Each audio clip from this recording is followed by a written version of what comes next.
Guys, आपका हमारे YouTube channel पे स्वागत है। तो गाइस आज हम पढ़ने वाले हैं क्लास 10th का चैप्टर नंबर 12 इलेक्ट्रिसिटी का थर्ड टॉपिक जो है ओम्स लॉ। तो ये ओम्स लॉ बहुत ही ज़्यादा इंटरेस्टिंग टॉपिक है और इसकी खोज करी थी जॉर्ज साइमन ओम ने।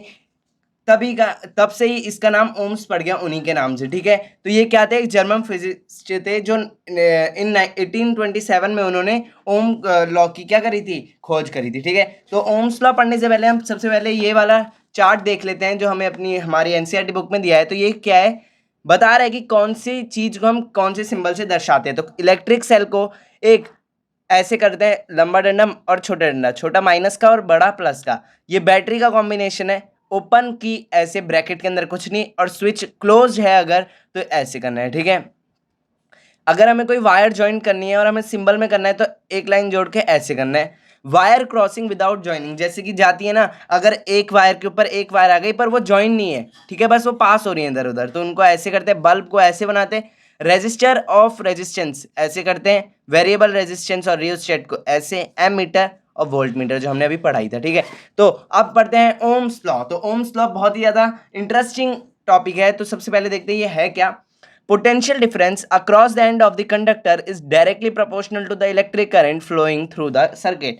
तो इसका मतलब है कि potential difference across the conductor, potential difference को हम V से दर्शाते हैं, of the conductor is directly proportional to the electric current flowing through the circuit. ये देखो यहाँ पे लिखा है ना मैंने, potential difference is directly proportional to the current. ठीक है, तो ये करा। फिर अब इसका एक वी ग्राफ बनता है। वी ग्राफ का मतलब क्या है, ये ग्राफ ही है एक तरीके से, जैसे आपने क्लास 9th में मोशन चैप्टर के ग्राफ देखे होंगे। ठीक है, उसमें भी आपने बहुत तरीके के ग्राफ देखे थे, 3-4 तरीके के। इसमें भी एक ग्राफ है। तो ये जब भी वी ग्राफ बनेगा वो बिल्कुल स्ट्रेट लाइन में बनेगा, क्योंकि अगर वी आई के प्रोपोर्शनल है तो वी और आई दोनों क्या बनेंगे। अगर वी की वैल्यू 1 है तो आई की वैल्यू भी 1 ही रहेगी। v की वैल्यू 2 तो i की वैल्यू 2। जैसे जैसे v बढ़ेगा वैसे वैसे i भी बढ़ेगा। ठीक है, v बढ़ेगा तो i बढ़ेगा, i घटेगा तो v भी घट जाएगा। ठीक है, तो 1 = 1, 2 2 3 3 4 4। ठीक है, तो vi ग्राफ ये है। अब आगे बढ़ते हैं। अब इसकी फॉर्मूला की डेरिवेशन करते हैं। तो अभी हमने पढ़ा था potential difference is directly proportional to i। ठीक है, अब क्या करेंगे, अगर हम v इक्वल्स टू करेंगे तो प्रोपोर्शनलिटी का साइन हटेगा तो एक प्रोपोर्शनैलिटी कांस्टेंट आएगा जो है हमारा यहाँ पे R। ठीक है, अब R क्या है, यहाँ पे R है हमारा रेजिस्टेंस इक्वल्स टू R। जो हमारा नेक्स्ट टॉपिक है resistance of the conductor. Resistance क्या करता है, रेजिस्टेंस करंट को, वो चार्ज को बहने से क्या करता है, रोकता है। मतलब वो रोकता है कि चार्ज ना आगे ना जा पाए। ठीक है, तो अभी मैं आपको रेजिस्टेंस दिखाऊंगा। अभी मेरे पे है एक रेजिस्टेंस। ठीक है, अब आगे बढ़ते हैं। तो क्या है, रेजिस्टेंस को हमने R मान लिया। अब अगर हमें R निकालना है, जैसे कि R की वैल्यू निकालनी है हमें, तो क्या होगा, V यहाँ आएगा, I मल्टीप्लाई से डिवाइड में आएगा और R की वैल्यू निकल जाएगी। ठीक है, तो ये दो फॉर्मूले बहुत ही ज़्यादा इंपॉर्टेंट है। अब देखते हैं रेजिस्टेंस ऑफ द कंडक्टर। तो ये क्या है, resistance of the conductor, the obstruction provided by the conductor in flow of the electric charge called resistance of the conductor। किसी भी चार्ज को फ्लो होने में कोई भी दुविधा आ रही है या उससे रुकावट आ रही है बहने में, उसको हम क्या कहते हैं, और वो किसने दी है, कंडक्टर ने दी है। मतलब कि अगर मैंने एक वायर से चार्ज गुजारना है और वो कंडक्टर में बहुत रेजिस्टेंस भरा है तो चार्ज को जाने में ज़्यादा मुश्किल होगी, और किसी में अगर बिल्कुल भी अगर रेजिस्टेंस नहीं हुआ तो उसमें क्या होगा, ईजिली कोई भी क्या होगा, हमारा चार्ज बहने लगेगा। अब यूनिट ऑफ रेजिस्टेंस है ओम। जो हम इस मतलब ये टॉपिक का नाम क्या है, ओम। और ओम को ऐसे करते हैं। ठीक है, कुछ ऐसे बनाते हैं और कुछ बिल्कुल प्रोफेशनल करना है तो ऐसे। ठीक है, आपकी बुक में भी दिया है, आपकी बुक में दिया होगा यहीं कहीं। देखिए यहाँ पे ओम लिखा है ना, अगर मैं जूम करूँ तो यहाँ देखोगे आप ओम। ठीक है, ये ओम। ठीक है, अब आगे बढ़ते हैं, पढ़ते हैं हमारा नेक्स्ट टॉपिक। और अब हमें एक चीज़ और देखनी है जिसको हम कहते हैं, ये हम थोड़ी देर बाद पढ़ेंगे, टेबल हम पढ़ेंगे जरूर। ठीक है, अब रेजिस्टेंस ऑफ द कंडक्टर पढ़ लिया। अब देखते हैं रियोस्टेट। ठीक है, रियोस्टेट क्या होता है, रियोस्टेट इज अ डिवाइस, यहाँ पे थोड़ा सा येलो कलर लग गया। ठीक है, आपको समझ आया, ये rheostat, a device used to change the resistance in the circuit called rheostat.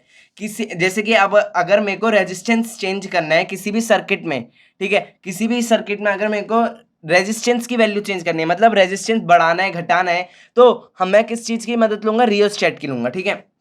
और ये क्या होता है? A component used to regulate current without changing the voltage source is used variable resistance, is used in variable resistance. जैसे कि अभी हमने एक फॉर्मूला पढ़ा था, ठीक है, तो इसका मतलब क्या है कि आर जो है वो डायरेक्टली प्रोपोर्शनल है वी के और इनडायरेक्टली प्रोपोर्शनल है आई के। अगर आर बढ़ेगा तो क्या बढ़ेगा? हमारी वोल्टेज भी बढ़ेगी, वो पोटेंशियल डिफरेंस भी बढ़ेगा, ठीक है। और अगर आर बढ़ेगा तो आई गिरेगा।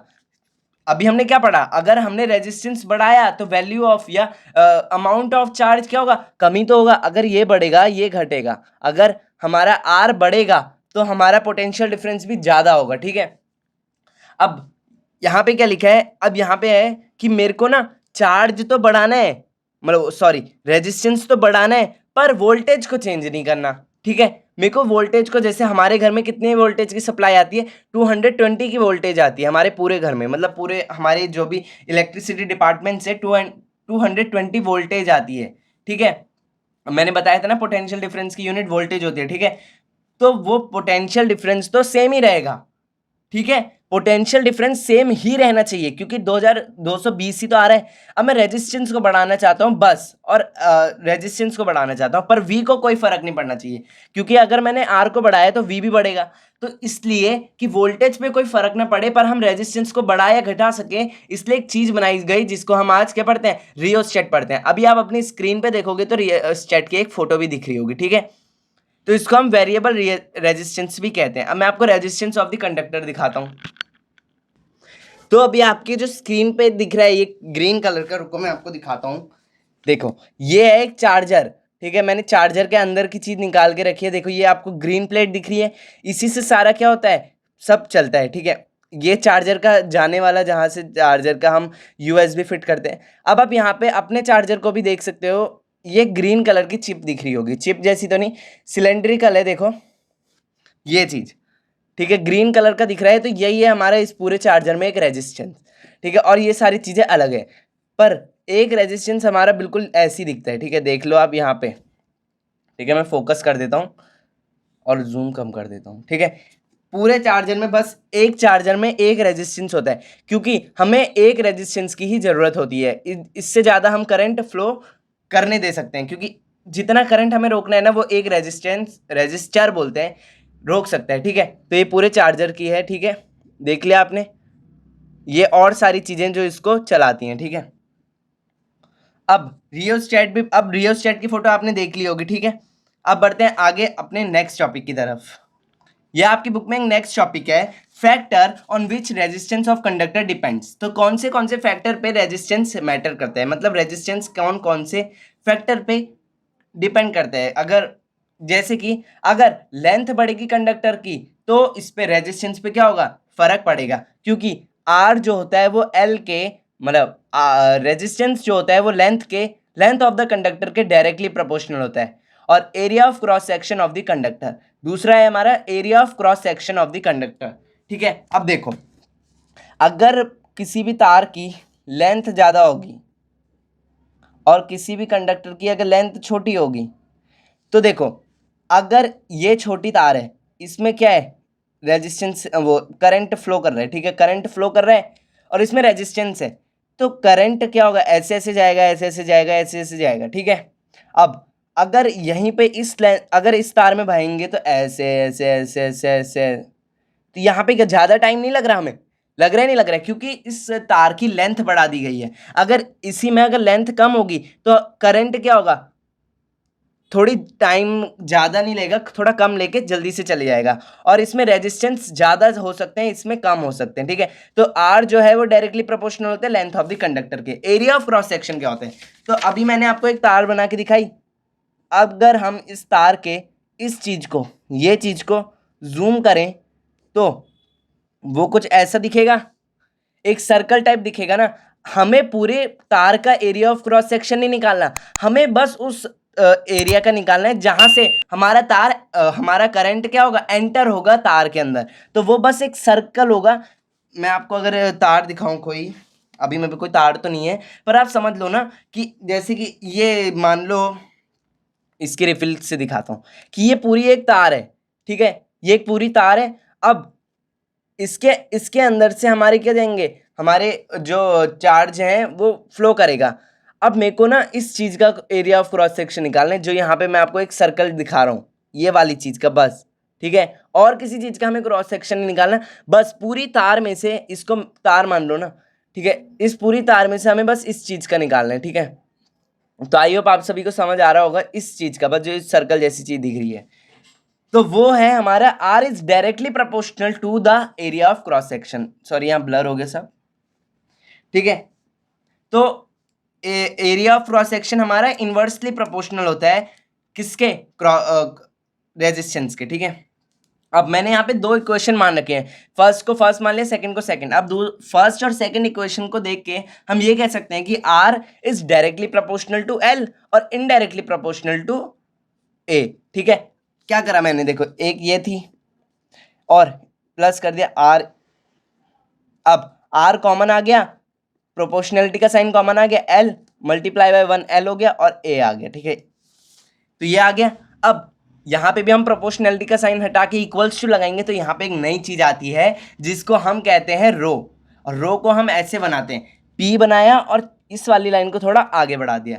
ये एक प्रोपोर्शनलिटी का कांस्टेंट है और इसका असली नाम रेजिस्टिविटी है। रो इसको हम बस, जैसे कि A को हम A कहते हैं ना, अगर कोई बोले कि ये क्या है तो आप क्या बोलोगे, ये क्या है, ए है। वैसे ही अगर कोई बोले ये है क्या है, तो ये आप बोलोगे रो है। रो एक ग्रीक भाषा में इस्तेमाल होने वाला क्या है, अल्फाबेट मान लो, ठीक है। पर इसका असली नाम क्या है, रेजिस्टिविटी। जैसे कि हमने ये क्या है, वैसे तो आर है ना ये, पर हमने यहाँ पे क्या माना है, इसे रेजिस्टेंस माना है। अब रेजिस्टिविटी क्या होता है, nature of the material. Nature of the material ये क्या है भाई साहब, नेचर ऑफ द मटेरियल मतलब कि वो मटेरियल है कैसा, वो कितना चार्ज फ्लो होने देगा, उसमें कितनी रेजिस्टिविटी है, बहुत सारी चीज़ें, उसकी लेंथ कैसी है, उसका एरिया ऑफ क्रॉस सेक्शन कैसा है। तो हमने अभी आर का फॉर्मूला निकाल तो लिया, R equals to rho upon में रो एल इन अपॉन में ए, ठीक है। अगर आपको इसको याद करने का सबसे सिंपल तरीका चाहिए ना, वो है R equals to row L. क्या है, R equals to rho L A L, rho ले, ठीक है। अब मेरे को अगर रो की वैल्यू निकालनी है तो मैं एल को इधर भेज दूंगा, ये यहाँ मल्टीप्लाई हो रहा है रो के साथ, ये यहाँ के डिवाइड हो जाएगा, ये डिवाइड हो रहा है आर के साथ मल्टीप्लाई हो जाएगा, तो आर के रो की वैल्यू हमारी क्या होगी, आर ए अपॉन में एल। अब यूनिट ऑफ रो कैसे निकालते हैं, यही वाले फॉर्मूले को लेंगे हम जो अभी हमने ऊपर बनाया। अब आर की हमारी यूनिट क्या होती है, अभी मैंने आपको बताया था ओम, ओम, और ए होता है हमारा मीटर स्क्वायर। इसकी स्टैंडर्ड ए की मतलब एरिया ऑफ क्रॉस सेक्शन, किसी भी चीज का एरिया स्क्वायर में ही तो निकालते हैं, और उसकी स्टैंडर्ड यूनिट होती है एम, और अपॉन में एल को भी हम एम से करते हैं, ठीक है। अब एम स्क्वायर मतलब 2m है, तो एक एम से एक एम काट दिया तो रो ओम मीटर हमारी रो की वैल्यू निकल जाएगी, वो रो की यूनिट निकल जाएगी, ठीक है। अब बढ़ते हैं हमारे नेक्स्ट टॉपिक की तरफ। तो नेक्स्ट टॉपिक है हमारा ये टेबल। इस टेबल में आपको हर चीज की रेजिस्टिविटी बताइए, मतलब अभी जो हमने पढ़ा है ओम मीटर हर किसी का निकाल रखा है, जैसे कि सिल्वर की 1.6 10 की पावर -8, ठीक है, हर किसी की दे रखी है। और सबसे इंपॉर्टेंट इनमें से और कुछ नहीं, बस एक टंगस्टन है, इसको याद कर लो बस। टंगस्टन अभी के रिसेंट वाले पेपर में भी आया था कि टंगस्टन को हम बल्ब के फिलामेंट बनाने में यूज क्यों करते हैं, ठीक है। तो टंगस्टन से बल्ब का फिलामेंट बनता है, जो हमारे घर में 100 वाट के बल्ब होते हैं, उसके अंदर आप एक तार देखोगे, कॉइल जैसी देखोगे, तो वो किसकी बनती है, टंगस्टन की बनती है। और इसका मेल्टिंग पॉइंट सबसे हाई होता है, मतलब इसका कुछ हजारों में क्या होता है, मेल्टिंग पॉइंट होता है, ठीक है। इसलिए ये जल्दी से पिघल नहीं सकती और ये देर तक क्या होती है, जल्दी रहती है। हम बोलते हैं कि जो हमारा बल्ब है वो फ्यूज हो गया। फ्यूज हो गया क्या मतलब क्या है कि टंगस्टन की वायर क्या हो गई है, मेल्ट हो चुकी है, ठीक है। मेल्ट हो जाएगी तो वो बल्ब की जो वायर है वो टूट के एक मतलब बल्ब नहीं जल पाएगा, ठीक है। तो tungsten is used for the making of bulb coil, ठीक है। ऐसे क्वेश्चन आ सकता है आपके पेपर में, तो आपको लिखना है क्योंकि इसका सबसे हाईएस्ट मेल्टिंग पॉइंट होता है और ये सबसे ज़्यादा क्या होती है, इसकी सबसे ज़्यादा पतली पतली वायर्स बना सकते हैं, तभी तो एक बल्ब के अंदर फिट हुआ है ना भाई वो, ठीक है। तो आज की वीडियो के लिए बस इतना ही। अगली वीडियो में हम इस एक्सरसाइज के ये 4 सबसे मुश्किल और सबसे इंटरेस्टिंग सिखाने वाले न्यूमेरिकल सॉल्व करेंगे 12.3, 4, 5 और 6। तो 5 और 5 बहुत ही ज़्यादा इंपॉर्टेंट है, तो वीडियो को जरूर देखना। और अगर आपको ये खुद ट्राई करना है तो घर पे प्लीज़ खुद ट्राई करना, ताकि आपको भी पता चले कि क्वेश्चन किस तरीके से आते हैं। और अगली वीडियो में तो मैं आपको सॉल्व कराऊंगा ही। तो तब तक के लिए वीडियो को देखते रहना और चैनल को कर लो सब्सक्राइब। तब तक के लिए take care of your and your family. Bye bye.